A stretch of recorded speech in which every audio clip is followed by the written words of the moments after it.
Nós temos na nossa casa o privilégio de ter o Maico. Eu digo que o Maico é o nosso anjo visível. E há coisas que só a gente mesmo entende a respeito dele. Nos nossos cultos, ele tem uma participação muito grande. Ele é o líder do culto, dos nossos cultos.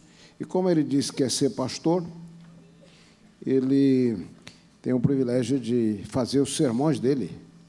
Então, hoje ele vai pregar um dos sermões dele para vocês. Na nossa casa, nós temos uma regra muito clara com ele. E a regra é essa: para um ser limitado, amor ilimitado. Deus abençoe você no seu sermão, Maico.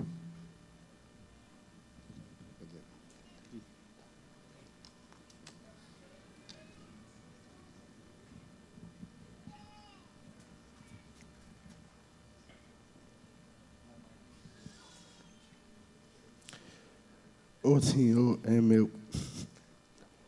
O Senhor é meu pastor, nada me faltará.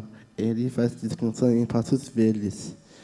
Senhor, renova as minhas forças, me guia por caminhos certos, como Ele me prometeu, ainda que eu ande por um vale escuro como morte.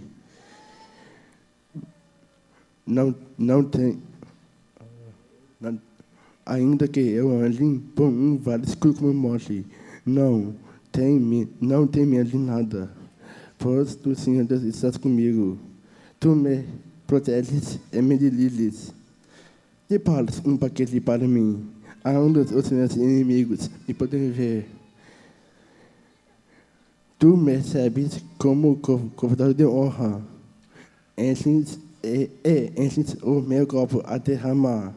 Certamente, a tua bondade e teu amor ficarão comigo quando eu viver. Na tua casa, Senhor, morarei todos os dias da minha vida.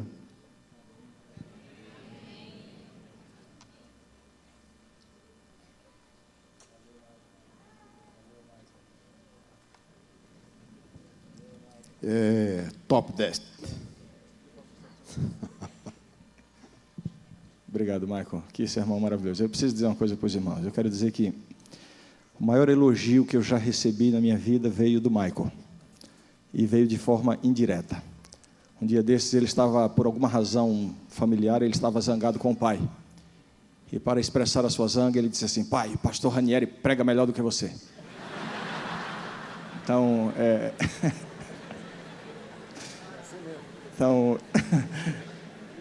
quero dizer que o Michael é muito inteligente, mais inteligente do que a maioria de nós. Obrigado, Michael. E ele não precisa estar zangado para dizer isso, viu? Queridos, eu quero dizer que foi um prazer muito grande essa semana. Mencionei na sexta-feira que, quando fui convidado pelo pastor Ranieri, eu tive aquela reação, primeira, de que santo de casa não faz milagre. Mencionei isso na sexta-feira, né? Mas eu, então, pensei que, nesse caso, o santo não seria eu, seria o Espírito, e o Espírito que comunicaria com vocês. Eu estou certo de que, de alguma forma, aqueles que estiveram aqui foram abençoados.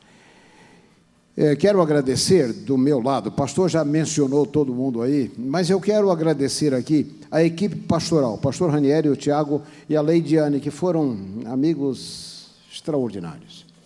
O pastor Ranieri foi, de fato, o Tiago também foi meu aluno, o Ranieri foi meu aluno lá na era pré-jurássica.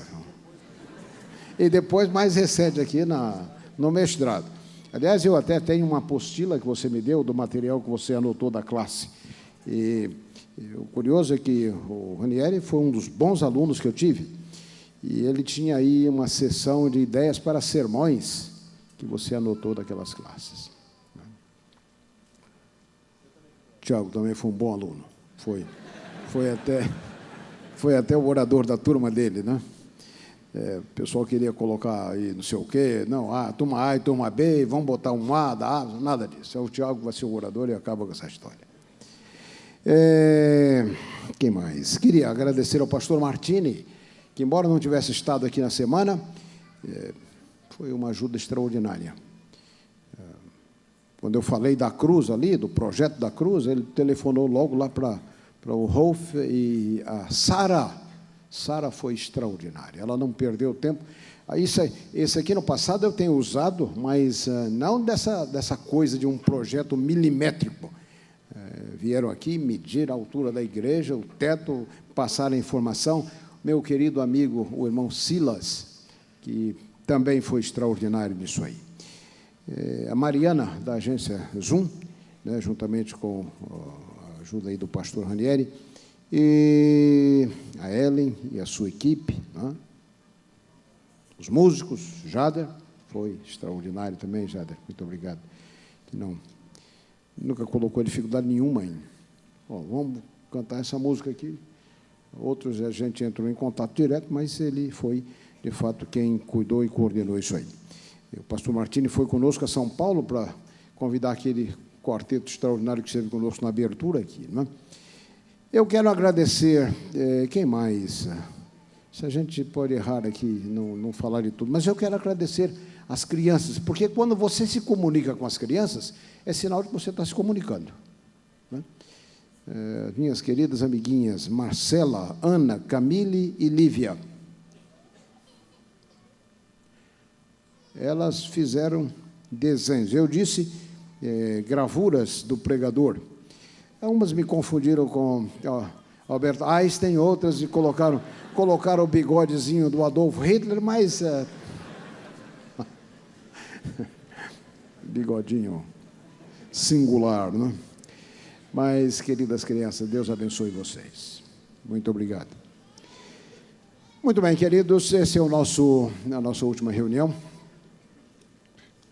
Eu sou um tipo de pregador que eu não gosto de repetir sermões.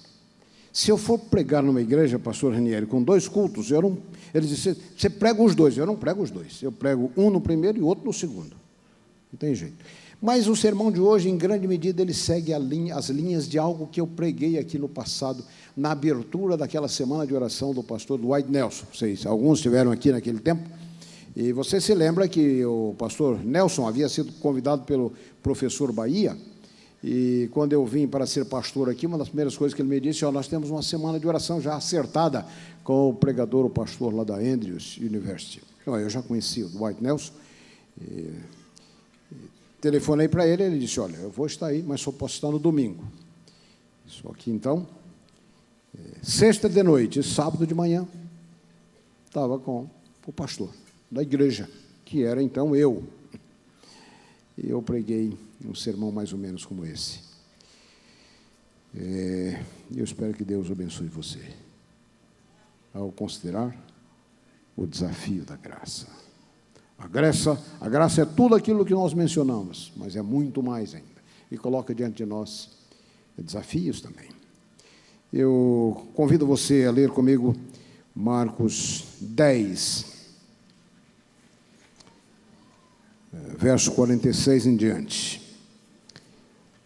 Marcos 10, 46 em diante. E foram para Jericó, quando ele saía de Jericó, juntamente com seus discípulos e numerosa multidão, Bartimeu, cego, mendigo, filho de Timeu, estava sentado à beira do caminho. E ouvindo que era Jesus Nazareno, pôs-se a clamar, Jesus, filho de Davi, tem misericórdia de mim. E muitos o repreendiam para que se calasse, mas ele cada vez gritava mais, filho de Davi, tem misericórdia de mim. E parou Jesus e disse, chamai-o. E chamaram então o cego, dizendo-lhe, tem bom ânimo, levanta-te, ele te chama. E lançando de si a capa, levantou-se de um salto e foi ter com Jesus. E perguntou-lhe Jesus, que queres que eu te faça? Respondeu o cego, mestre, que eu torne a ver, ou que eu veja. Então Jesus lhe disse, vai, a tua fé te salvou. E imediatamente tornou a ver e seguia Jesus estrada fora.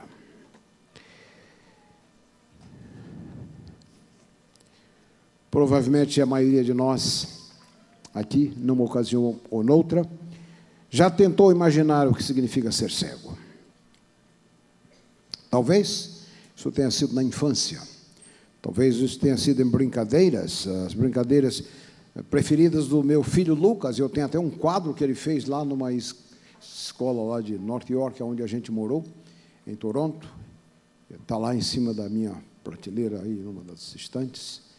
E ele diz que a brincadeira que ele mais gostava era brincar com o pai de Blind Man Bluff, que não é outra coisa senão o nosso famoso e clássico cabra cega.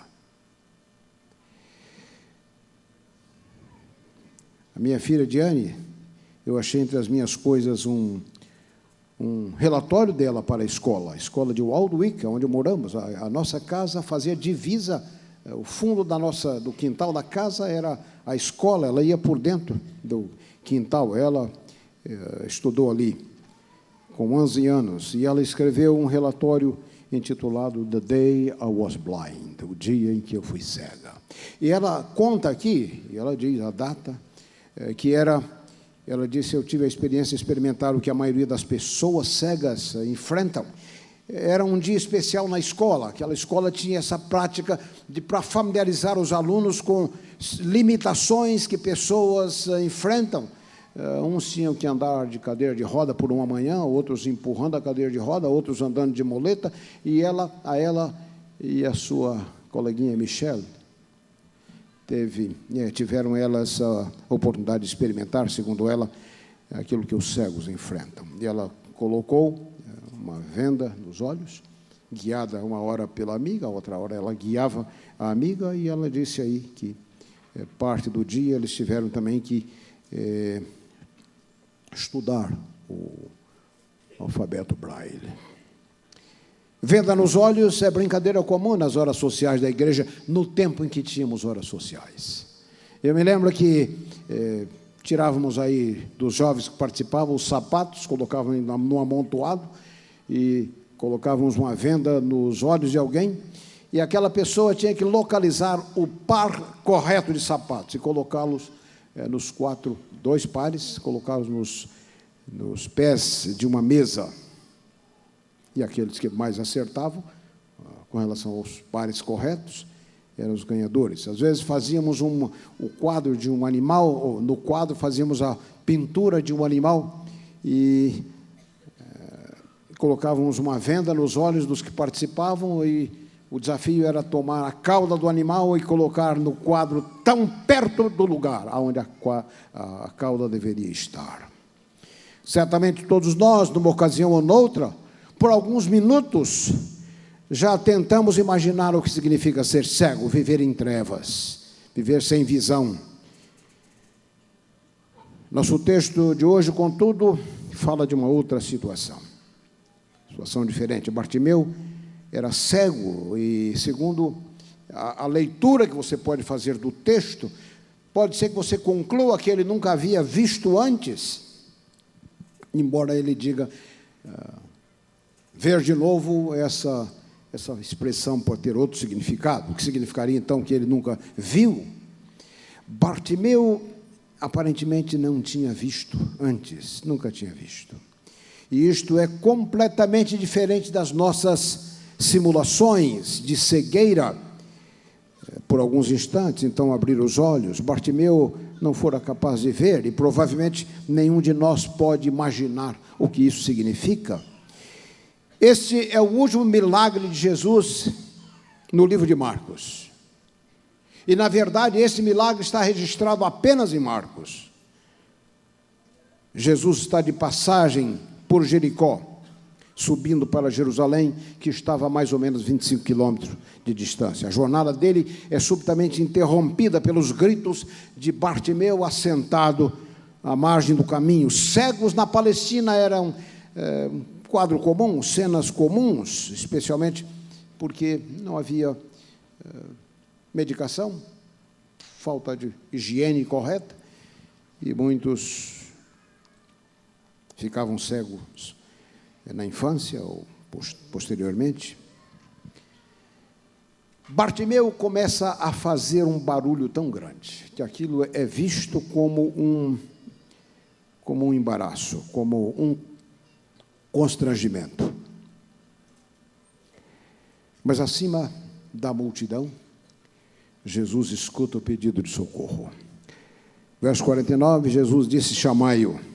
Eu mencionei numa das noites aqui que Jesus era especialista em fragmentos humanos. Aqui está um deles.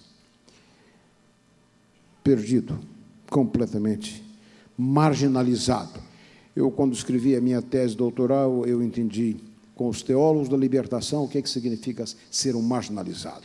E eles ilustravam isso de uma maneira gráfica. Marginalizado é quando numa estrada alguém passa de carro e você está parado à margem, ou você está esperando uma carona e fica por aí. É provável que alguns nesse lugar aqui saibam muito bem o que significa ser um marginalizado. Assim era Bartimeu. O povo avançava, ele continuava no mesmo lugar. Jesus parou e disse: chamai-o. Aqui, uma extraordinária eloquência na ação verbal. Parou. Jesus demonstra absoluto tributo para a pessoa em necessidade. Ele para em completa atenção e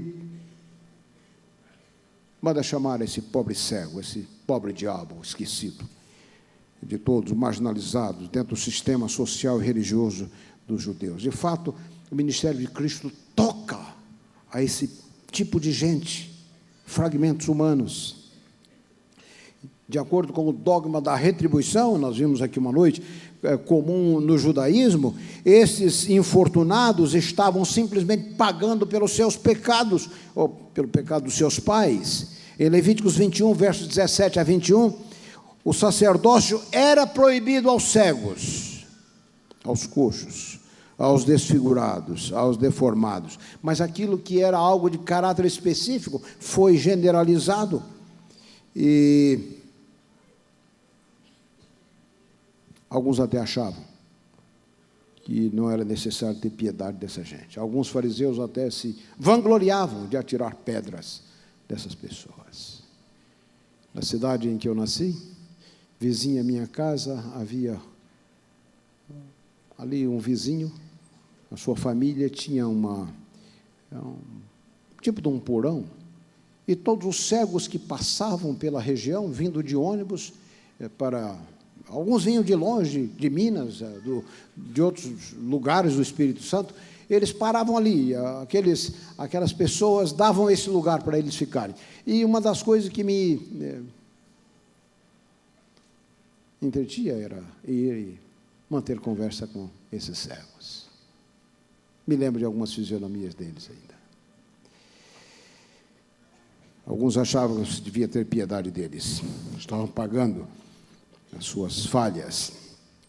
Entre os essenos, uma seita do judaísmo, para eles, os cegos, os fisicamente defeituosos, eram excluídos da sua comunidade. Eles, no chamado, o manuscrito da regra, the scroll of the rule, eles diziam que qualquer pessoa ferida na carne, qualquer paralítico nos pés, nas mãos, aleijados, cegos, mudos, não podiam fazer parte da congregação deles. E de acordo com outro livro deles, encontrado nessas ruínas lá, aqueles vasos, nós conhecemos a história lá, desses manuscritos, de acordo com o manual da guerra entre os filhos da luz e os filhos das trevas, eles diziam que nenhum coxo, nenhum aleijado, nenhum cego era digno de juntar-se à guerra, à última guerra escatológica.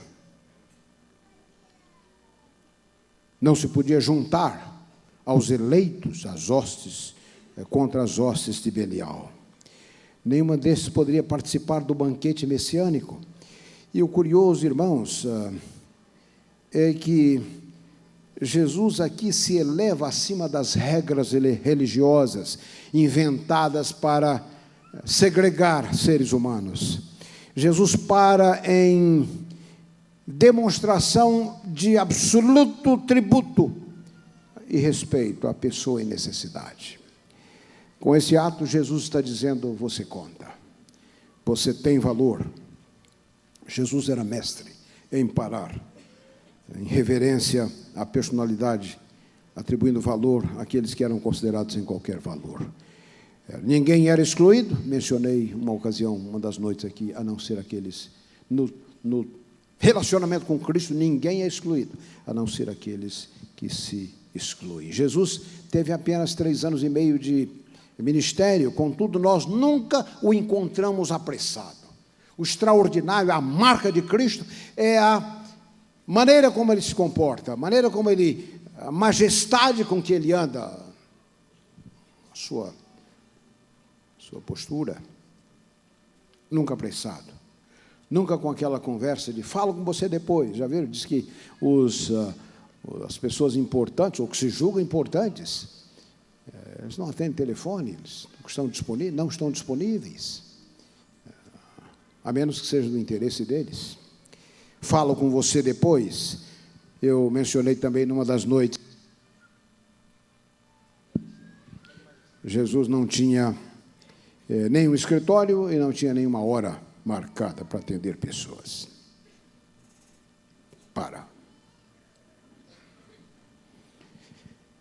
Será que você precisa de uma audiência com ele? Talvez você tenha vindo à igreja hoje assim. Jesus não seguia as etiquetas comuns, nesta hora era de globalização.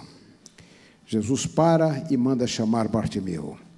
Deixando para trás o manto, que poderia servir de obstáculo, ele se aproxima de cabeça jogada para trás, os olhos desfocados, olhando o firmamento, olhos opacos, semi-abertos os olhos, batendo a esmo com o seu bastão. A multidão que antes o havia repreendido, agora o encoraja, ele o chama. Tem de bom ânimo. Na verdade, essa expressão aparece nos evangelhos 7 vezes. 6 vezes nos lábios de Cristo. A outra vez aparece aqui, a multidão dizendo para Bartimeu, ele tem de bom ânimo, ele quer falar com você. A multidão que antes o repreendera, agora passa a encorajá-lo. Na presença de Cristo, o Senhor então lhe faz uma pergunta muito estranha para ser feita para um cego que parece estar gritando por socorro, por misericórdia. Eu escrevi a uma pessoa algum tempo atrás que eu imagino que um dos gritos que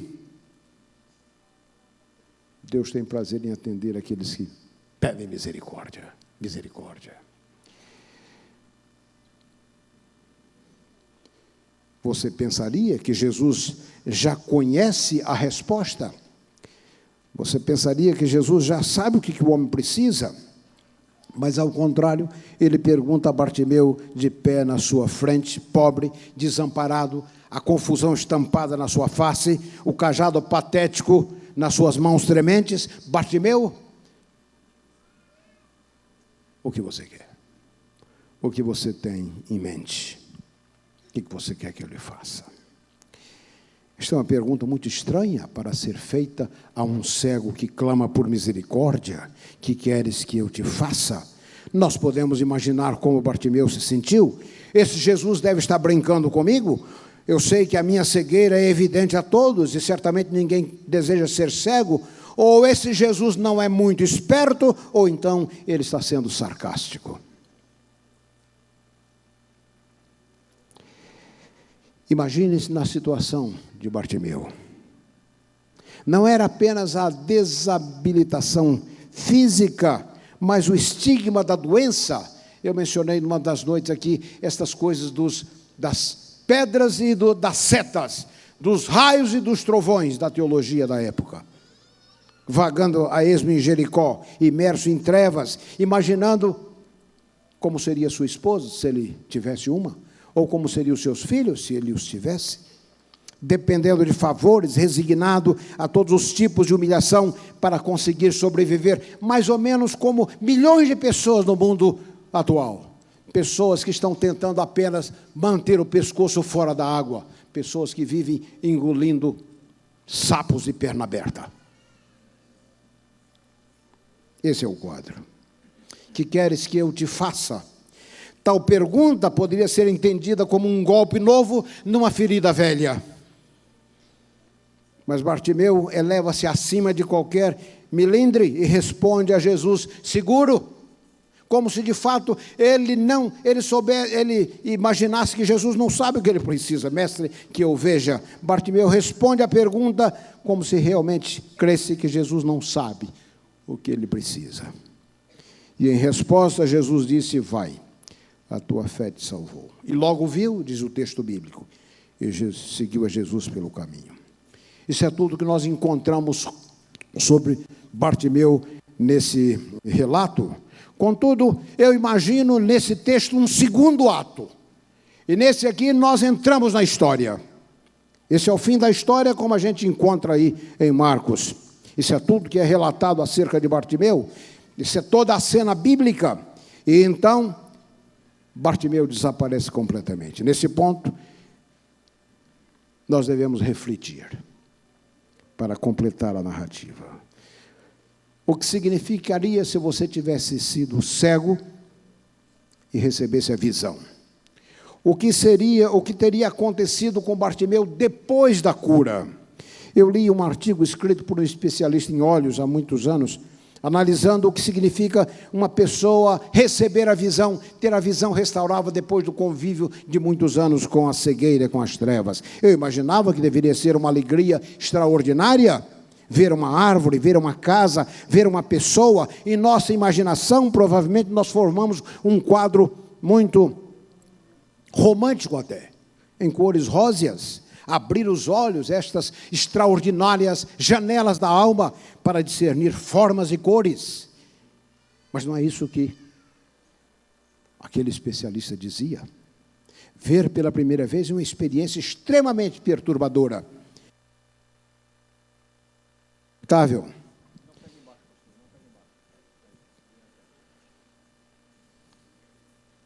Dizia o artigo que aquele que vê pela primeira vez sofre de tonteira e cai. A desorientação é mais severa do que a desorientação resultante de perder a visão e tornar-se cego. Aí eu me lembro quando eu usei óculos pela primeira vez, por muitos anos eu convivi com a miopia, e eu achava que o mundo era assim mesmo, embaçado, escuro. Nesse tempo em que vivi em Brasília, fazendo o 2º grau, eu morava em Taguatinga, vivia estudando no plano piloto. Depois das aulas, tinha cada dia o drama de acertar o ônibus da casa, porque eu não enxergava muito bem a placa. Então, eu arranjei um esquema de dar sinal para todos os ônibus. Eu imagino que, aí quando a distância era suficiente para eu ler o que estava escrito, se não era o ônibus, eu dizia para o camarada: vai embora. E imagino que alguns não gostaram muito disso aí. Fui estudar no colégio e arranjei uma namorada aí. Ela sem enxergar direito. Mas o pior não era isso. Dela eu chegava perto. O pior era quando a menina arranjava o lugar aí no refeitório, se assentava e me esperava. Eu olhava, entrava, não via, sentava no outro lugar. E isso incomodava a moça. E, finalmente, ela me convenceu de que eu teria que fazer um exame de vistas, dos olhos. E eu me lembro exatamente aonde eu fui, aonde eu fiz lá, mandei fazer os óculos lá no Vale do Iangabaú, num 2º andar. Quando peguei os óculos e usei, os degraus aí me pareciam confusos. Eu não podia calcular bem a distância dos passos ao sair com os meus óculos novos, descendo os degraus daquela loja, sem poder andar direito. O mundo era outro.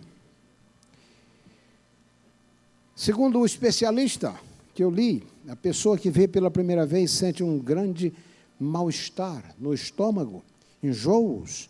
A pessoa que repentinamente recebe a visão e é compelida a concluir que, de fato, ver não era aquilo que ele pensava ou que imaginava. Assim, nós nos encontramos novamente com Bartimeu, apertado, impressado por entre a multidão, tentando seguir a Jesus. Ele não consegue se orientar direito, tudo para ele é novo, ele não sabe muito bem para onde que ele está indo, parece mais empurrado pelas pessoas, ver-lhe parece confuso, desorientador. Por vezes ele tenta ainda se orientar pela prática com o velho bastão nas suas mãos, enquanto a outra tenta, parece que, proteger os olhos, que dolorosamente é incomodado pelo sol. E quando vem a tarde, ele percebe que deve voltar para a sua família, mas um novo problema que ele está enfrentando é de que os seus companheiros desapareceram, achando que agora ele pode ver que eles não seriam mais necessários. Bartimeu pode ver, mas ele não sabe como encontrar o caminho da sua casa, seus auxiliares haviam desaparecido. Além disso, Bartimeu não reconhece a sua casa, ele não está conseguindo se organizar dentro da nova experiência da visão. E o que você acha que teria acontecido na próxima semana? Bartimeu está enfrentando novos problemas. Sua família não está mais desejosa como antigamente de ajudá-lo, porque imagina que agora ele sabe ver, ele pode ver. Bartimeu estava acostumado a mendigar, agora ele tem que trabalhar com um agravante. Ele não tem nenhuma profissão. Assim, ele depende das pessoas, com agravante de que agora ninguém tem disposição de ajudá-lo. Em uma palavra, Bartimeu não está nada bem. Qual o seu problema? Ele pode ver. As pessoas esperam que ele seja responsável, que ele tome conta de si mesmo, que ele entre na competição, que ele acabe com a sua dependência. Bartimeu, então, eu imagino, começa a se perguntar se o seu pedido a Jesus foi sábio. Ele sabia como se comportar como cego. Havia uma certa segurança vivendo nas trevas, mas agora ele não está mais seguro de si. A nova questão é como se comportar quando você pode ver. Muitas vezes eu me perguntei por que essa história aparece aqui no texto bíblico. Jesus está indo na direção de Jerusalém, enfrentando o último ato do drama. Então, aí no caminho ele encontra com esse cego. Jesus sabe que a tragédia, a hostilidade, a oposição das autoridades do estabelecimento religioso, a prisão, o julgamento, tudo está à sua frente, e repentinamente nesse contexto entra esse cego, essa narrativa. Que queres, Jesus então pergunta: que queres que eu te faça, que eu veja? Por que tudo isso? Bem, nesse ponto eu quero lembrar a você o que já disse antes. Os vultos da Bíblia, eles são tipológicos. As pessoas não são apenas elas são representantes de todos aqueles outros que através da história se encontraram com Cristo. Esses encontros aqui apontam para verdades além delas próprias. Estas narrativas, de certa forma, são a nossa própria biografia. Você sabe o que Marcos está dizendo? Ou o que Jesus está dizendo através de Marcos? A importante verdade que emerge aqui é que, segundo Jesus está afirmando através de Marcos que eu e você somos cegos. Nos termos de Jesus, nós somos cegos, não podemos ver.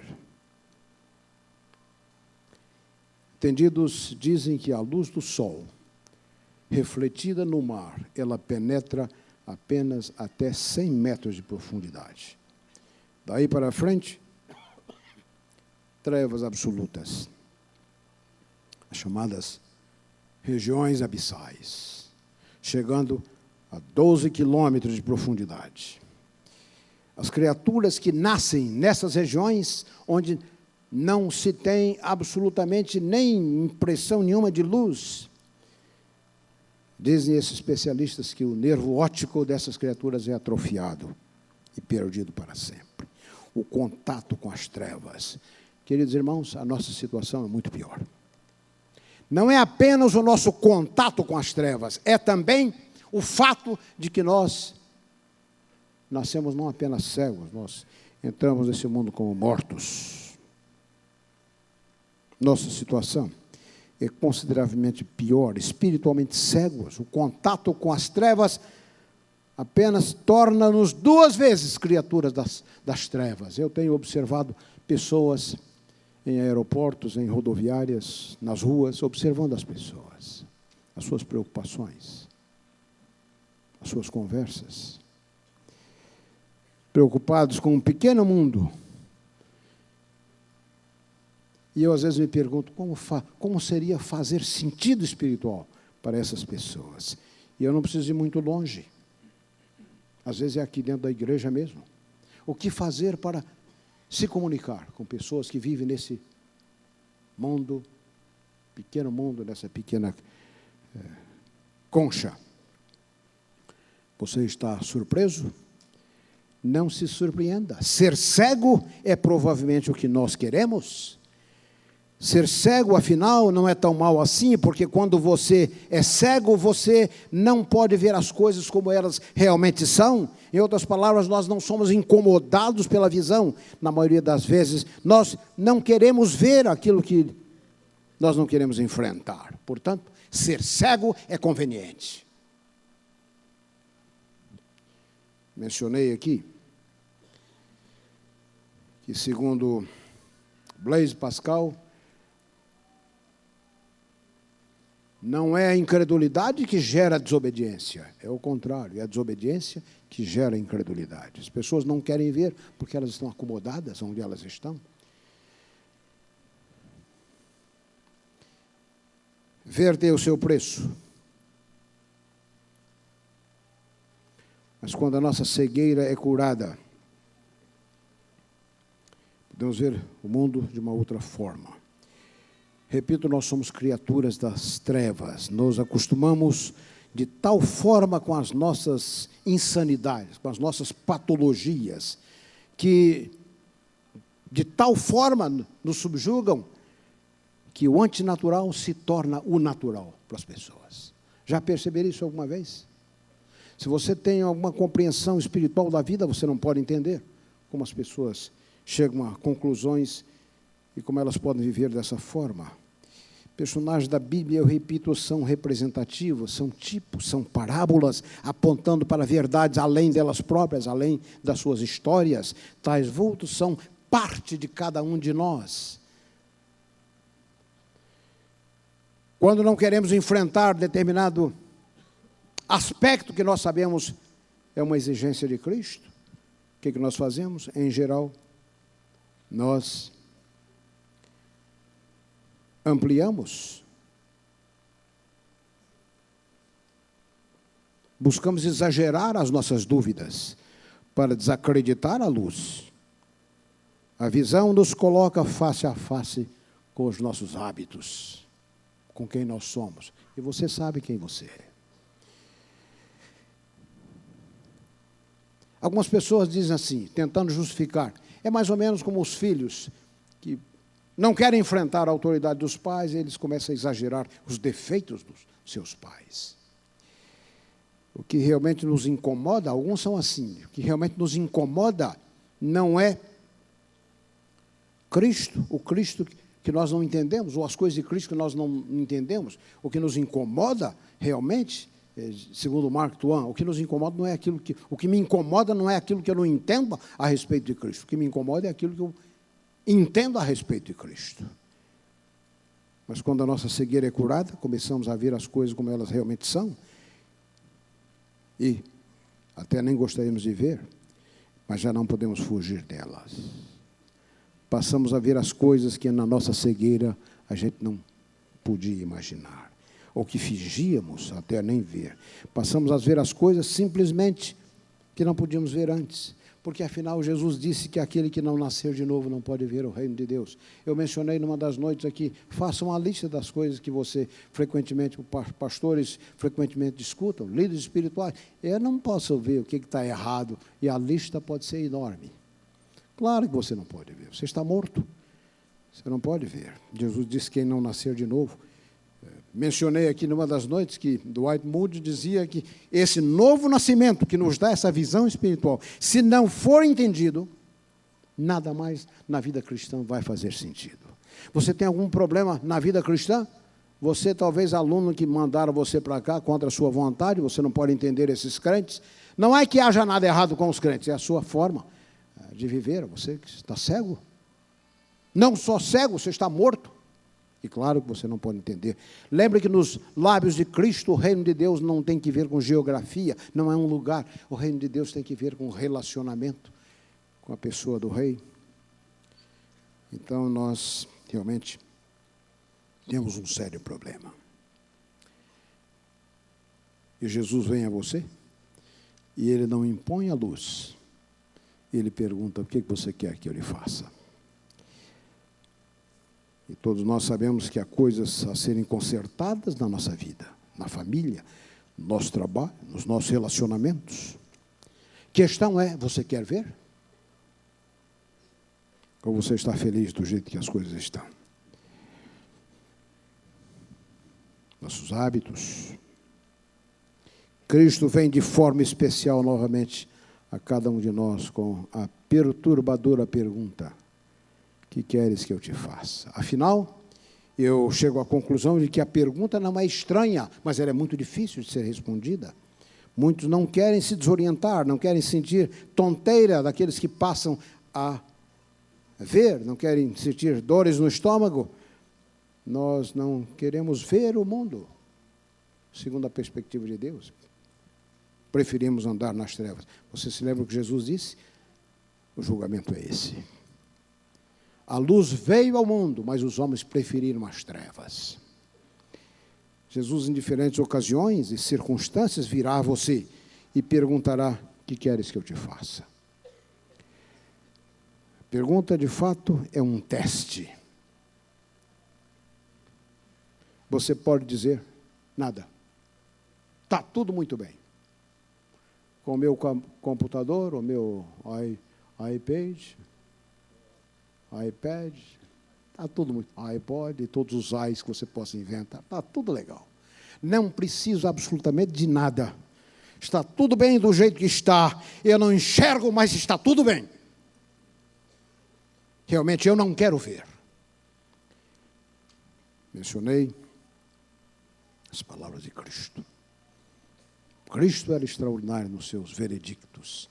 Afinal, a condenação é esta. Não é o que você fez. A condenação é esta: que a luz veio ao mundo, mas os homens preferiram as trevas. Eu vim para julgamento,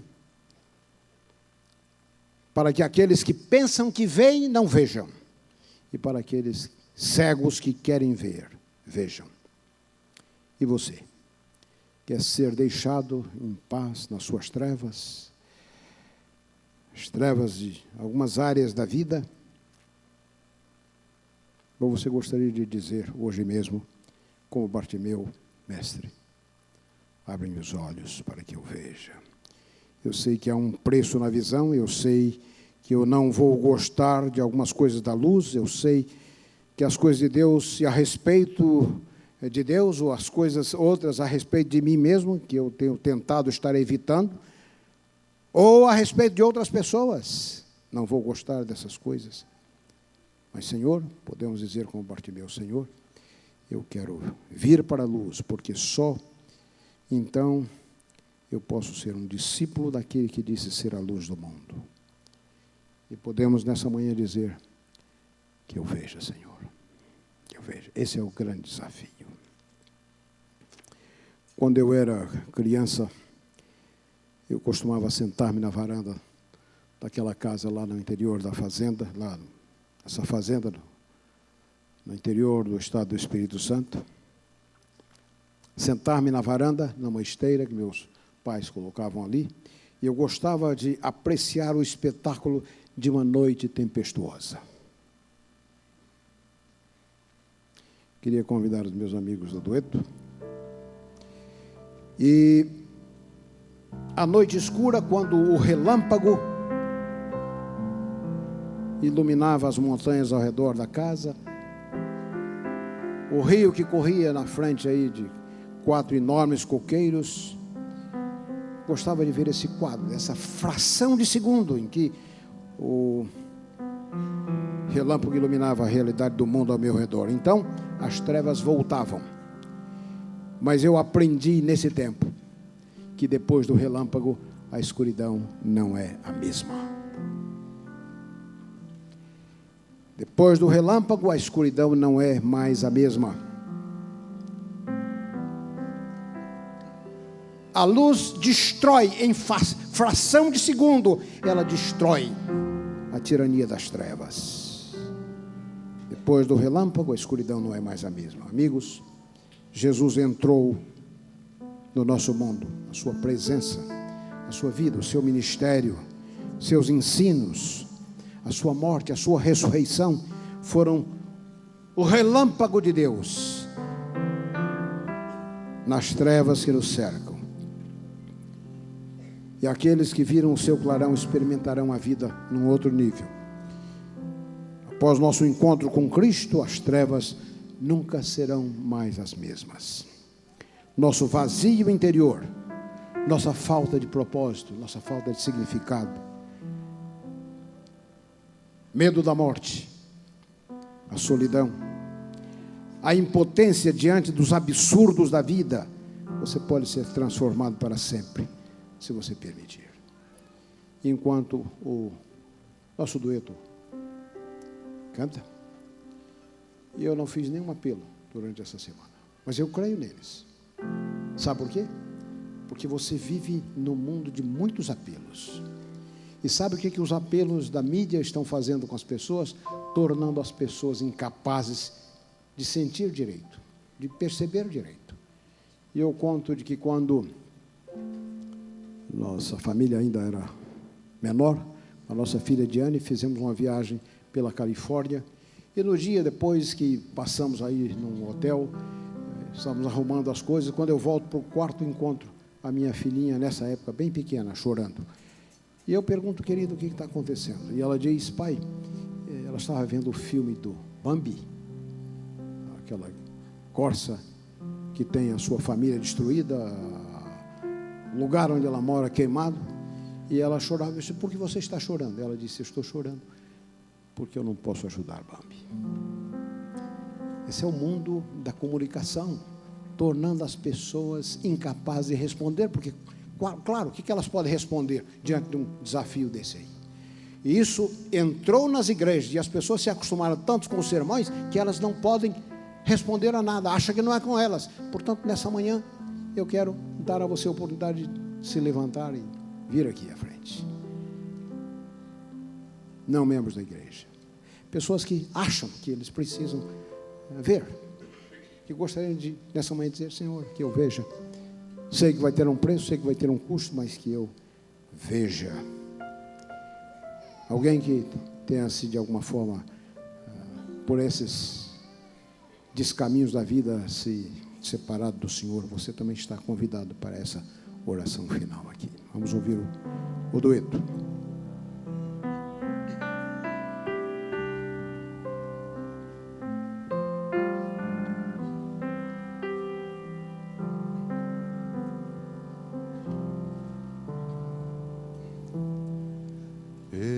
Escuto o Salvador dizer, segue-me, segue-me, segue-me. Sua voz indica o meu dever. Segue-me, segue-me, segue-me. Por ti espinhos já trilhei, por ti na cruz a vida dei, por ti o amargo céu bebi.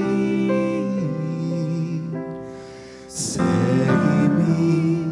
segue-me, segue-me.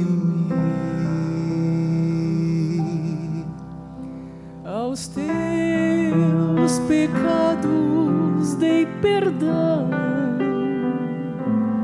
Segue-me,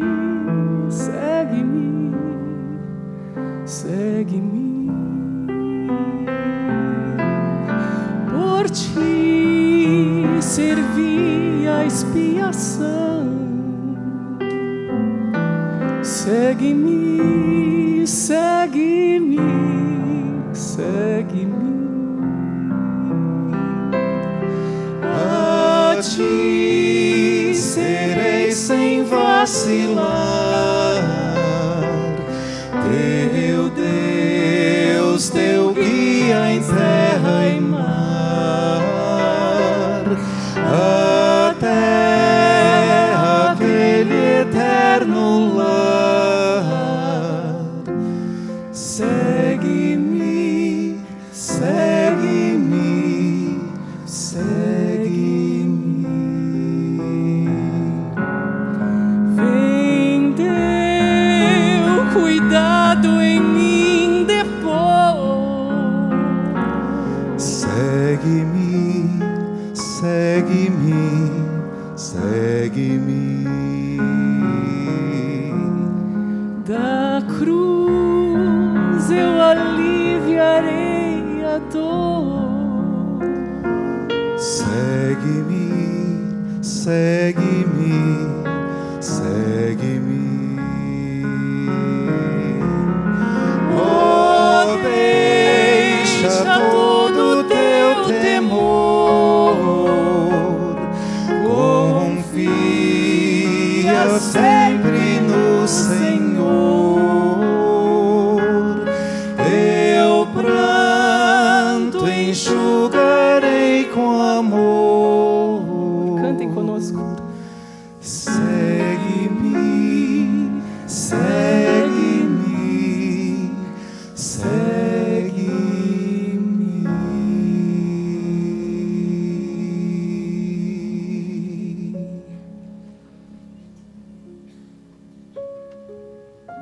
Deus abençoe você. Estamos ainda aguardando aqueles que publicamente gostariam de fazer a sua declaração. Que eu veja, Senhor, que eu veja.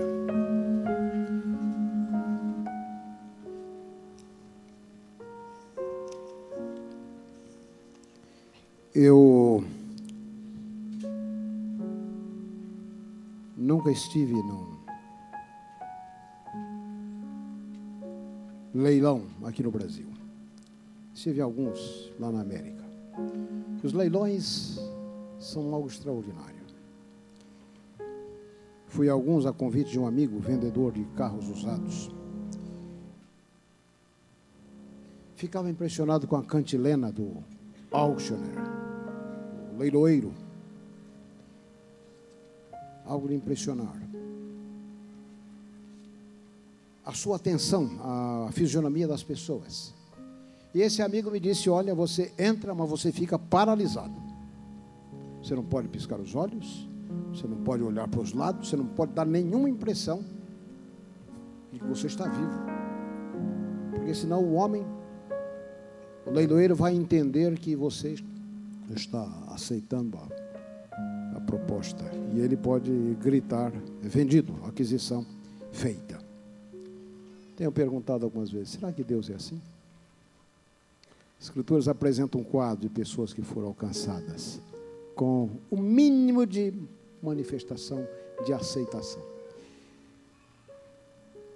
Situações aterradoras às vezes. Você se ofende com a graça de Deus ou você se exulta com ela? Eu posso ver Cristo visitando igrejas, visitando hospitais, inclinando-se sobre leitos, para ver a manifestação, uma inflexão da face, um sorriso, um levantar de mãos, indicando com isso a aceitação dele. Então quase que podemos ouvir a proclamação divina dizendo, vendido para esse meu filho, no leito desse hospital, nessa igreja. Transação consumada. O divino leiloeiro. Eu vou convidar aqui o quarteto, estamos terminando. Lamento que vocês fiquem um pouco mais em pé, mas vamos ouvir o quarteto agora. Meu grande amigo, professor Jader. É o quinteto, então. Eu tive o privilégio de escrever a meditação matinal para o ano que vem. Eu queria partilhar com vocês os 2 últimos dias. Eu não vou ler, vou apenas mencionar os últimos 2 dias de 2014. Uma delas, 7 razões que farão do céu um lugar ideal. A primeira delas, teremos um novo corpo. Nosso corpo atual se cansa, sente dores, se torna enfermo, envelhece, nos tornamos lentos, nossos olhos se escurecem, a audição cai, surgem as rugas e a gravidade nos vence a todos.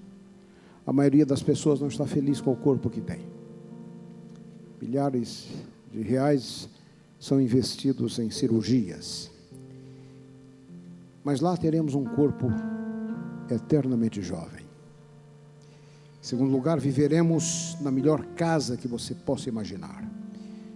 Aqui a nossa casa sempre é imperfeita, nossa família mudou muitas vezes. E nós nunca ficamos plenamente felizes na casa que tínhamos. Às vezes, algumas eram quartos apertados, a falta de espaço, outras linhas telefônicas que não funcionavam, outras vezes neve para ser tirada, escadas que me faziam às vezes sentir como se eu estivesse me preparando para escalar o Everest. Viveremos então numa casa perfeita, nesse mundo perfeito. Alguém disse: se Deus fez esse mundo aqui em 6 dias, imagine o que Ele não está planejando para você em 2000 anos.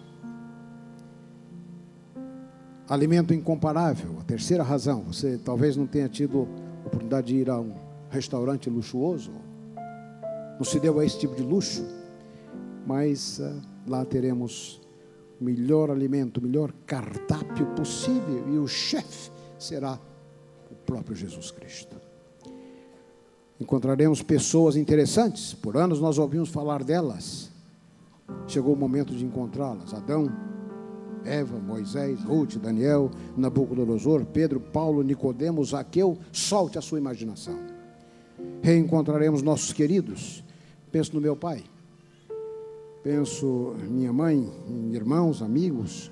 Vê-los outra vez, ouvir a sua voz, sentir o tato do contato com eles, segurar-lhe as mãos. O céu será também um lugar, em sexto lugar, o lugar do nunca mais. Não mais sede, não mais desencantos, não mais lágrimas, não mais morte, não mais separação, não mais insegurança, não mais portas fechadas, coisas impuras não entrarão. Pense nas coisas que você mais desgosta desse planeta. No lugar onde você vive, injustiça? Injustiça, uma delas. Não haverá mais pecados ou quedas, não mais expectativas frustradas. A minha última falha será então memória distante. E mais adiante de todas as razões, veremos Deus face a face, nesse extraordinário serviço de culto. Isso aqui foi o tópico para o penúltimo dia do ano 2014. Então, o último é como que um folheto que nós usamos no Departamento de Jovens da União Oeste Brasileira há muito tempo. Vinha na forma de um convite de casamento. O texto é belíssimo. Foi escrito pelo pastor Assad Bechara e colocado nessa letra gótica, como se simulando um convite. E aqui, o convite dizia: você é convidado de honra para o casamento do príncipe herdeiro, a sua majestade, o rei do universo, e a sua noiva, a igreja, no castelo real, na Nova Jerusalém, no céu. O noivo foi preparar lugar para os convidados. João 14, 1 a 5. A cerimônia terá início logo após a sua volta para a festa dos séculos. Então, embaixo, letras menores: hospedagem em palácio, traje, transportes e extras fornecido gratuitamente. Confirme a sua presença. Confirme a sua presença. O convite continua de pé. E o convite inclui você. Eu estou fazendo planos para não faltar. Vejo você lá. Mas lembre-se, o céu já começa aqui mesmo. O céu já começa aqui.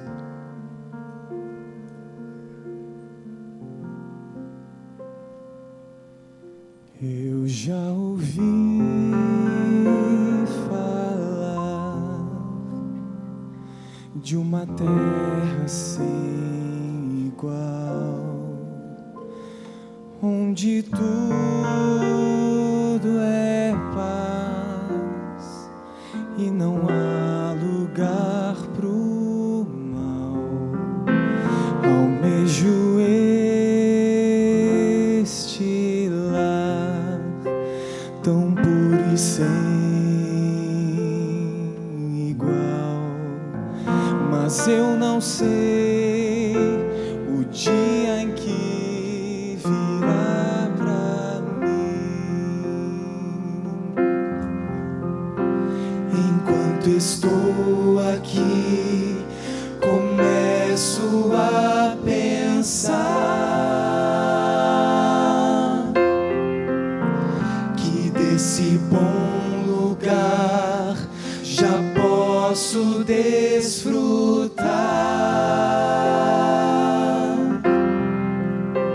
E quando vejo mãos se unindo, multidões cantando um hino, vejo anjos celebrando, é o céu que está chegando. Eu posso aqui provar as delícias desse lar. Se eu procurar viver como meu Jesus viver, luta e dor, eu posso estar em paz, pois meu viver já coloquei nas mãos do Pai. Enquanto estou aqui, começo a pensar que desse bom lugar já posso desfrutar.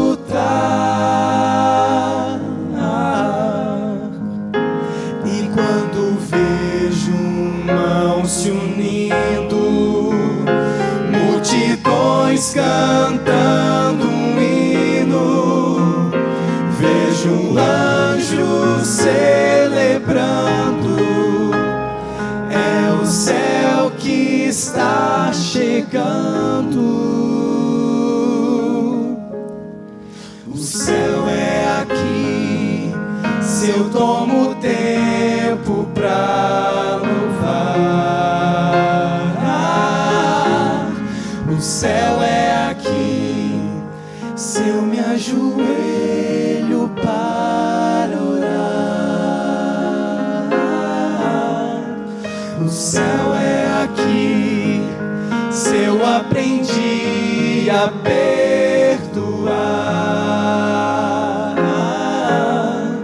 O céu é Jesus, e onde Ele estiver, o céu será ali.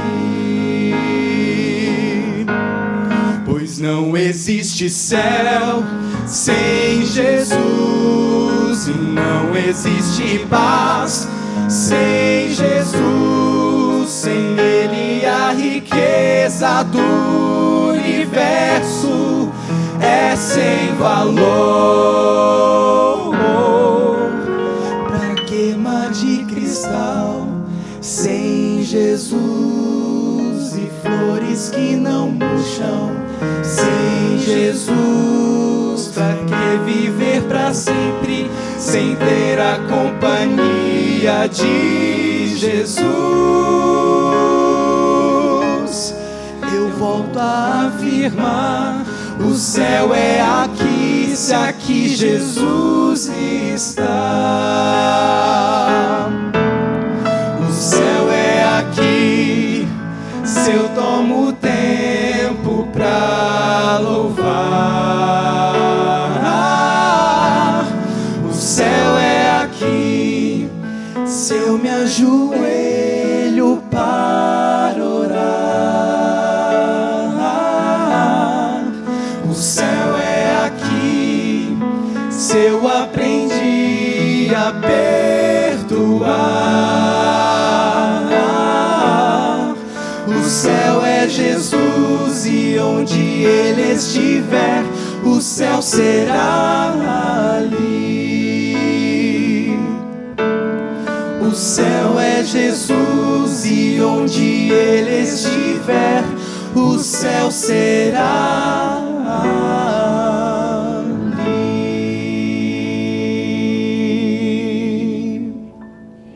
Muito bem.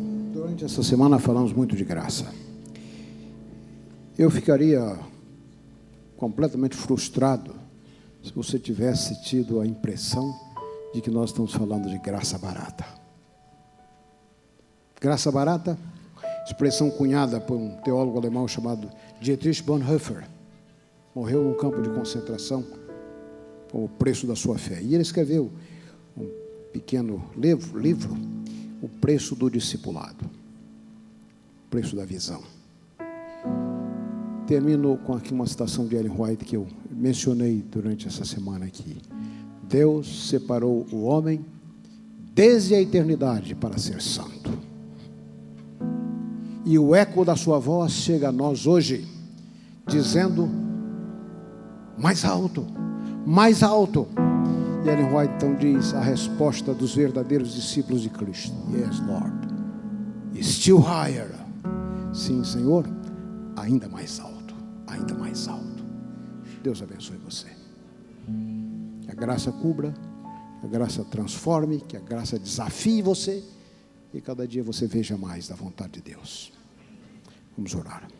Senhor Deus e Pai, aceita a nossa decisão de nos aproximar de Ti e permitir que a graça de Jesus nos aqueça, purifique e transforme. Abençoe esses queridos irmãos, esses da frente, os que se levantaram mais atrás, indicando o desejo de responderem a pergunta de Cristo, o que nós queremos que Ele faça por nós, que Ele nos faça ver. Te pedimos no nome dEle.